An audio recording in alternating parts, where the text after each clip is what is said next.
কিন্তু আমি বিশ্বাস করি সোজা মানুষকে আল্লাহ হেফাজত করে। যে মিথ্যা বলে না, ঘুরিয়ে পেঁচিয়ে কথা বলে না, তাকে আল্লাহ নিজে হেফাজত করে। আর যারা কথায় কথায় মিথ্যা বলে, তার জীবনে কোনো সুখ থাকে না। আপনারা খেয়াল করবেন। আসসালামু আলাইকুম। কেমন আছেন সবাই? আশা করি সবাই ভালো আছেন। আমিও আপনাদের দোয়ায় শুকরিয়া আলহামদুলিল্লাহ ভালো আছি।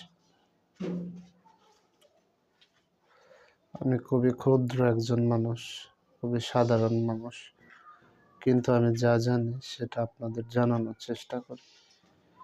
আমি বিশ্বাস করি মানুষের আলো একদিন অনেক বড় হবে।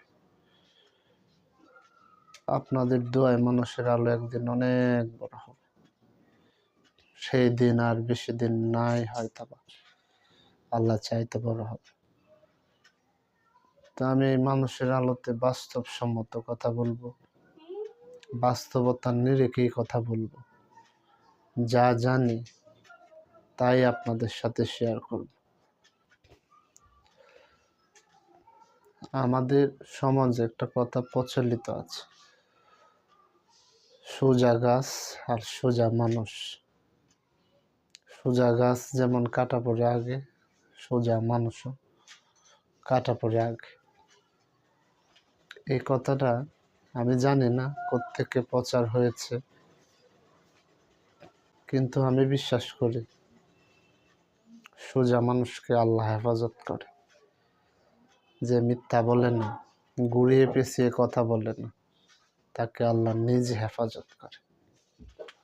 আর যারা কথায় কথায় মিথ্যা বলে, তার জীবনে কোনো সুখ থাকে না। আপনারা খেয়াল করবেন, সত্য সবসময় আলোর দিকে নিয়ে যায়, আর মিথ্যা সবসময় অন্ধকারের দিকে নিয়ে যায়। তো আমরা সবসময় সত্য বলবো। দেখবেন সহজ সরল মানুষগুলিকে আল্লাহ নিজের হাতে হেফাজত করে।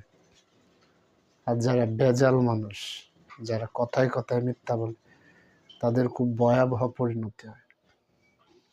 তো আমরা সবাই সবসময় সত্য বলার চেষ্টা করব। সত্য আলোকিত আর মিথ্যা অন্ধকার। তা আসুন, ছোট্ট একটা অভ্যাস আমাদের জীবনে লালন করি। আজ থেকে মিথ্যা বলবো না। আসলে জানে তো সবাই, কিন্তু মানতে চায় না। জানার ভিতরে কামিয়াবি নাই, মানার ভিতরে কামিয়াবি। একটা জিনিস মানেন, আপনার জীবন পরিবর্তন হয়ে যাবে।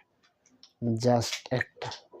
তা আসুন, আজকে থেকে আমরা প্রতিজ্ঞা করি, সত্য বলবো, সব সময় বলবো, সব জায়গায় দাঁড়িয়ে বলবো, মিথ্যা বলবো না।